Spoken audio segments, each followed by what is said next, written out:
On the phone line here today as we continue to talk with our representatives here in the great state of Washington about the ongoing legislative session here that is about a week and a half young. The second district in the great state of Washington is basically east-west along the south part of Pierce County, also includes parts of Thurston County, Yelm, and Lacey. The largely rural district mirrors in many aspects portions of the 35th here, represented by State Senator Randy Becker and my next two guests, as a matter of fact, on the phone line, Representative Andrew Barkis and Representative J.T. Wilcox. Good morning, gentlemen. Good morning. Good morning. Thanks for having us. Well, thanks for coming on the air with us here today. Talk a little bit about, for the listeners, just getting a chance to hear you guys for the first time. We do a lot of conversations with Representative Drew McEwen and Dan Griffey, as well as State Senator Tim Sheldon here in the 35th. But there's a lot of similarities between the 2nd and the 35th, a lot of the rural similarities. Let's see, Representative Wilcox, you're also the House Republican floor leader, so let's start with you with some basic kind of questions on the makeup of the legislature this year. The Democrats now in control of all three chambers by slight numbers as well.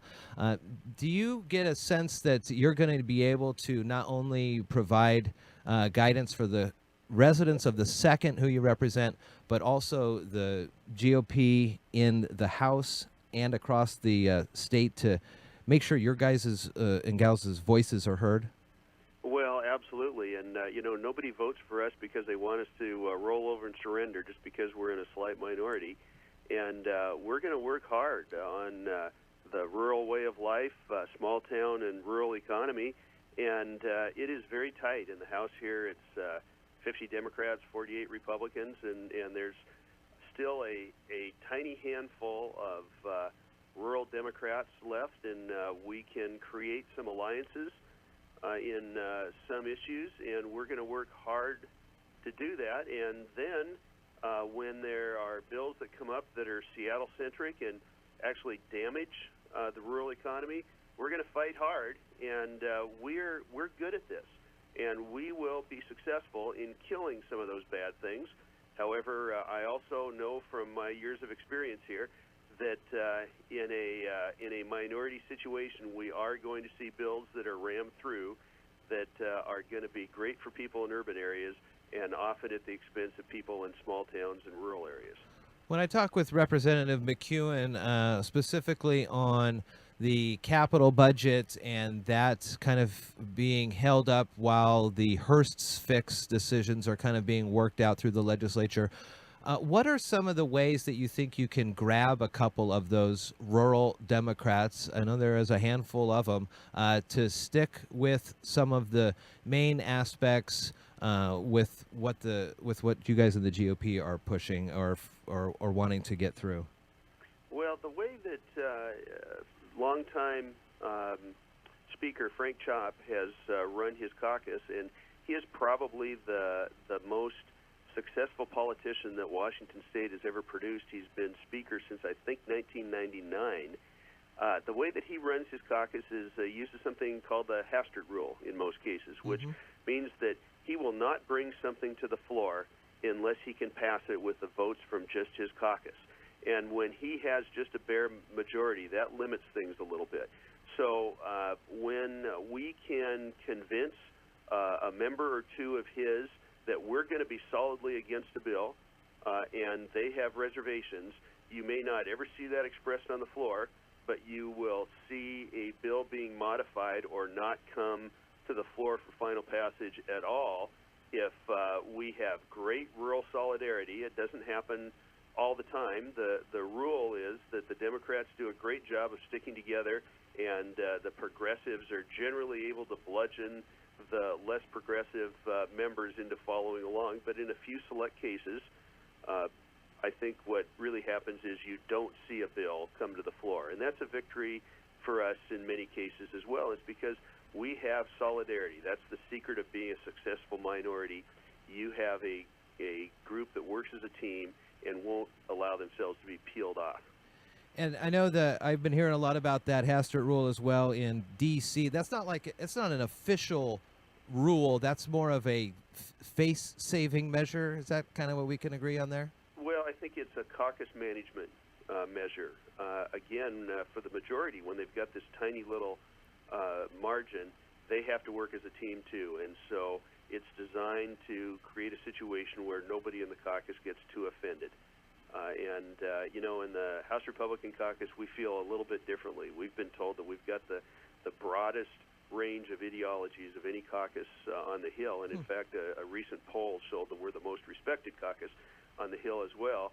And we believe strongly that people should be able to speak their minds, vote their districts, and you know, in critical moments, teamwork is important, and because we don't ask for it all the time, our members, when we do ask on the most critical issues, have always pulled together when it was necessary. Representative Barkis, I mentioned the Hirst decision there, the capital budget as well. Talk to me a little bit about what you have been hearing the last couple of days on this. Lots of folks, I think, bipartisan look that the capital budget needs to be passed. It was 96-1 or something like that. Correct. And so the thought on this is that it is important for the state. There are jobs and work projects associated with this, but something needs to happen with Hirst for the rural parts of the state, eastern Washington, as well as trying to figure out if folks up in Seattle should kind of deal with this the same way, this Washington First model. What have you been hearing in the last couple of days on this? Well, we're hearing a lot of good stuff actually today.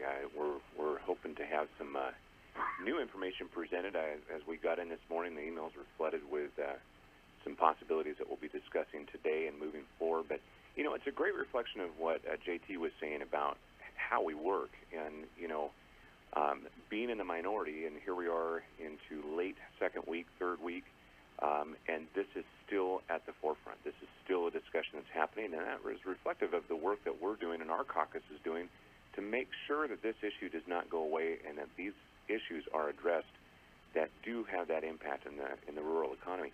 You know, there's so much talk about this capital budget and the projects and everything else, and we are very cognizant that we recognize that, but there is equal importance to the rural communities, the people who can't build their homes, the uncertainty of the water, and, you know, in dealing with all these housing issues and employment issues, it's just another layer of problems that our districts like the 35th and the 2nd are dealing with. So we're optimistic. We'll know more today. I think it's going to be a big day for us. It's going to be a long day as we work through this Hirst situation.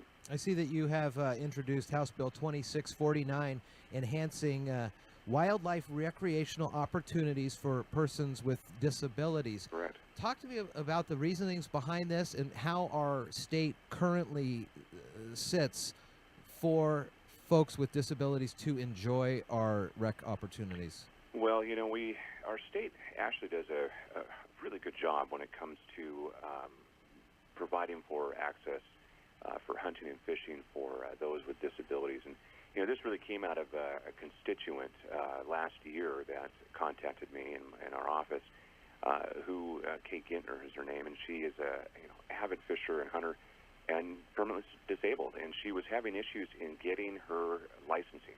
And she started to do a little digging, and there was discrepancies between the process to do state, some of the federal stuff, the costs involved, the requirements for how it was done, and she was really frustrated, and many that she talked to were frustrated. So we were able to talk with Fish and Wildlife. She came in, and as a result, this bill came forth with the work that we did with Fish and Wildlife to help condense those and clarify some of the rulemaking and some of the rules when it comes to the ADA requirements. For example, having to go every year and having a doctor sign to under the disability form is cumbersome, and the federal says that you can have a registered nurse or a PA take care of that. So it speeds up that process, makes it easier for those to comply with the rules that are in place. So it's part of a further discussion. Actually, just came from an outdoor caucus meeting where permits and fees and passes are really being worked on to streamline the accessibility, not only for those with disabilities, but our veterans and all the people in the state of Washington, to make it a little easier. Representative Wilcox, let's go back to you for a second. Oftentimes you see folks with all three forms of their party in power, they try to push through projects that they've been thinking about for a long time. We saw up in Seattle this sugary beverage deal, and the pictures online of the price increases for cases of Gatorade and things like that at your local Costco's. They're even telling folks alternatives. You don't want to pay this, go somewhere else. I have also heard when I talked with Representative McEwen yesterday, folks introducing a statewide version of this. So two questions here. Does this statewide sugary beverage tax have any hope of any thought of getting anywhere? And two, do you get a sense that the Democrats, who now control all three portions of power there, are going to try to ram through some things that come November the voters may go, what happened with that one?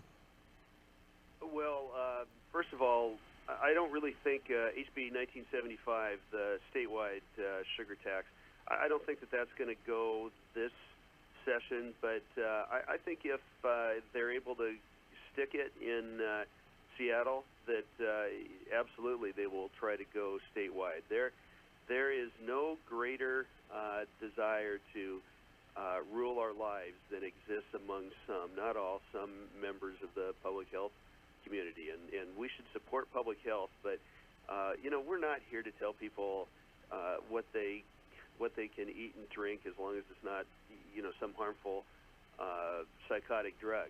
And the thing that everyone, there are people that support the sugar tax because they know that sugar is not a healthy part of your diet in excess. But what people should understand is, when they do sugar, then there's going to be another item that comes up. And as we go down that list, I guarantee that everybody that can hear this is going to find something that they think is perfectly harmless and they enjoy that is going to be the target of something like this. My family business is Wilcox Farms, and I've been in the egg and milk business most of my life. And I know darn well that back in the 70s, when they trusted the scientific consensus that eating eggs was going to lead to a very short life, they would have banned that, or they would have taxed it as they're trying to tax sugary beverages now. It turns out that the science was wrong at that time, and eggs are a healthy part of your diet now, but I guarantee that every other food will be the target of this at some point down the road. So, yeah, we should be concerned about this, and we should stop it now. And then of the other thought of having the House, Senate Democrats, and the governor's seat all controlled by the same, any other thoughts that there is going to be perhaps, I guess, an overreach, if you will, and a retaliation, as they just got that Senate majority there this past session with that special election. Do you think it could be a short-lived one? Well, yeah, thank you for reminding me that this wasn't just about sugar. It's hard to manage a caucus, and I know that the Democratic caucus leaders are concerned about November.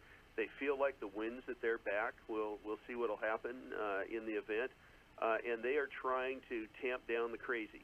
However, those are both very progressive caucuses, and whatever flies in Seattle is very quickly going to be followed by an effort to make it statewide. And we're lucky that we have this huge economic driver that Seattle is in the state of Washington, but that doesn't mean that we have to adopt everything that works for them. We have a very different lifestyle, we have a different economy, and people live in rural areas because they don't want to live in urban areas. Yeah. And it is very troubling to those of us who believe in that life and believe in standing up for our rural and small town constituents, that so many things that work in this very dense urban setting are pushed as being the ideal way of life for the rest of us. And our job is to be the loyal opposition, and we push back hard, and we're pretty successful at stopping those things. And part of stopping that is creating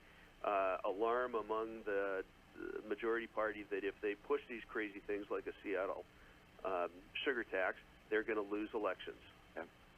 Representative J.T. Wilcox of Yelm, the House Republican floor leader, and Representative Andrew Barkis of Olympia, both in the 2nd District, which is portions of East Olympia, Lacey, and Thurston and East Pierce counties. Nice talking with you guys today. Thanks for coming on the air with me.